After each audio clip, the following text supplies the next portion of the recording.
So I'm commuting home from work, and when I walk into BART, San Francisco's subway system, I am instantly annoyed because I walk with a cane and I wear leg braces, and I notice that the elevators and escalators are out of service, which means that after sitting on my butt in my office for 8 hours, I have to start off my commute by walking down 3 flights of stairs down to the platform.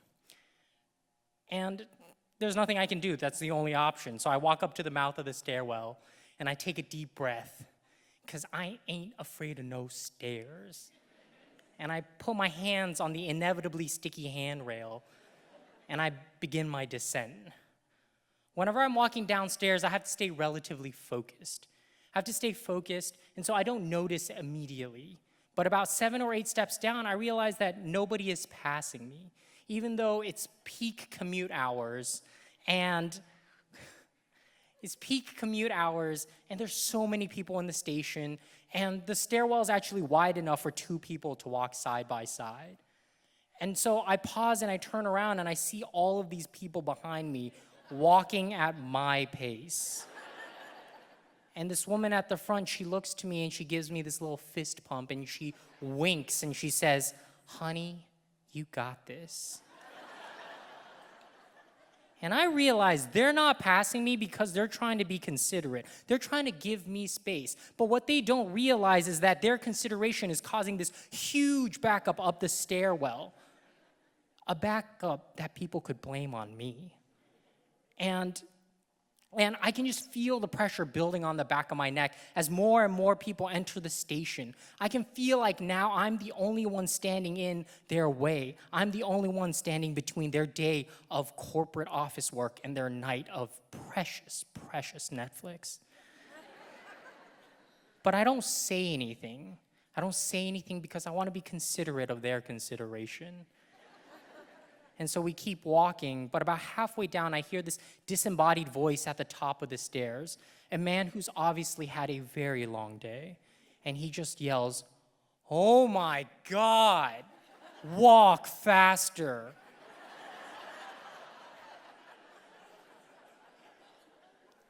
I would love to. But everyone around me in my close vicinity freezes in this thick awkwardness as if they're offended for me. And that woman, she puts a hand on my shoulder, gives it a little tight squeeze, and she says, "Ignore him. Take all the time that you need." And I turn to her with a smile on my face and I say, "But you guys know you can pass, right? There's plenty of space. I'll be fine." And she goes, "Oh dear, that's so considerate of you. But you don't need to worry about us. And you definitely should not worry about him. He is being such an ass. You just do whatever's most comfortable for you." And that's when I snap at her and I say, "Yeah, you guys passing, that is what's most comfortable." And she's stunned into silence, but without another word, she concedes and she moves past, and people are trickling past, and I can feel that pressure on the back of my neck ease a little bit. And I keep walking, and I finally get down to the flat of the platform. On flat ground, I'm able to ease into a mode of walking that requires a lot less thought. But I'm still at the mouth of the stairwell, so I try to hustle out of the way to let people pass. And as I take a step, my left leg mid-swing catches my right leg, and suddenly my body's moving forward with nothing underneath it. I try to execute an emergency maneuver. I try to hop on my right leg, replace my cane to catch my fall. But as we all learn in physics class, Isaac Newton's a bitch. And therefore, my body is a body in motion, crashing to the ground. See, I became differently abled about 7, 8 years ago when I underwent a series of surgeries to remove this benign tumor from my spinal column. Every surgery has its risks, and my risks manifested after 20 hours in the operating room. I woke up in a hospital bed, unable to walk, and for 2 months, I stayed in that hospital bed, learning to walk for the second time in my life. But after those 2 months, I walked out of that hospital. But now I do so with a cane and braces and a limp. And every year, we would go in for checkups. My mom would always ask the same question. She would ask, "Isn't there anything you can do for him to fix him? Any special treatment we can try?" And the doctors always provide some version of the same answer. They say, Aaron's recovery has been miraculous. He has a full-time job. He lives by himself. He even travels. He's independent, and that's much more than we can ask for. And the doctors are right. I am independent. But things like having a full-time job or even graduating college on time, they don't really test your independence, at least not on the day-to-day basis, like just the casual grind of a morning commute on the subway can. But despite all my criticisms of BART, BART's actually pretty great because every train car has reserved seating for people like me. And these accessible seats allow me to play this game I like to call accessibility seating chicken. Like this one time, I walk into a car with a very pregnant woman and an old man, and there are only 2 seats for the 3 of us. And so in the 10 seconds between us getting on the train and the train starting to move, we have to decide who sits. This becomes a game of will to see who is the most stubbornly polite. And there is, oh no, you sit, no, you sit, no, you sit, but you're pregnant, but you're old, but you're handicapped. And there's a lot of weird, like, polite shoving. And as all of this is happening, all of the able-bodied people in non-designated seats ignore us. But when the dust settles, the woman and the old man are seated, and I'm the last man standing. I am the last man standing because I am the youngest, and I look the strongest. And to be perfectly honest, I really like to win. And so I take my spot next to one of the railings that you can hold on to, and I'm basking in my victory, satisfied in my ability to help somebody else out in need. And that's when the train starts with a jolt. I lose my balance and I fall into a businessman in a suit. And then finally, somebody stands to let me sit. See, in public, it's a weird balancing act, balancing how people perceive me, how I perceive myself, and what I'm actually capable of. Because on the other side of that coin, sometimes people don't even notice that I need help. Like on a different commute, I'm seated there in one of the accessible seats. Next to me is an able-bodied woman in the other accessible seat. And we stop, and the train doors open, and this woman in her late 50s comes in, and she just beelines towards me, and she gets right in my face, and she says, "Excuse me, can you please stand? I have a bad back, and I need to sit." And I point to my cane, but before I can say anything, the woman next to me stands, and this lady takes her seat.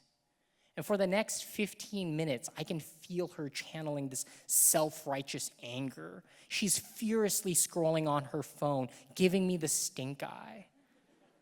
But about one stop before I get off, she turns to me and she goes, "You know you were supposed to stand for me, right? These seats are reserved for people who need it." And then she points to her phone, which has the BART website on it with the rules of priority seating. And without a word, I just point to my cane, and then I lift up my pant leg to show her my braces, because every once in a while, in public, it's nice to have 2 forms of cripple credentials.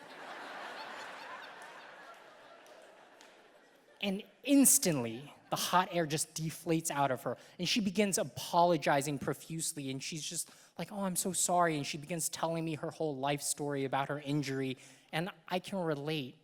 And she says something that I always remember. She says, "I know I might not look like I need it, but these seats are really helpful." And I couldn't agree more. Sitting on the subway is great. And sometimes people don't know that I need those seats, and that's completely okay. Because other times, people can't help but to notice my disability. Like when I end up walking down 3 flights of stairs and ended up tripping and just starfishing on a really crowded platform.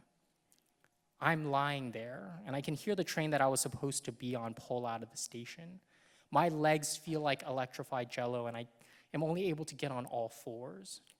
Somebody who reminds me of my mom comes up next to me and offers to help, and without a word, I put out my arm, and she takes it. And when I try to stand, she doesn't realize that I'm about to put all of my weight on her.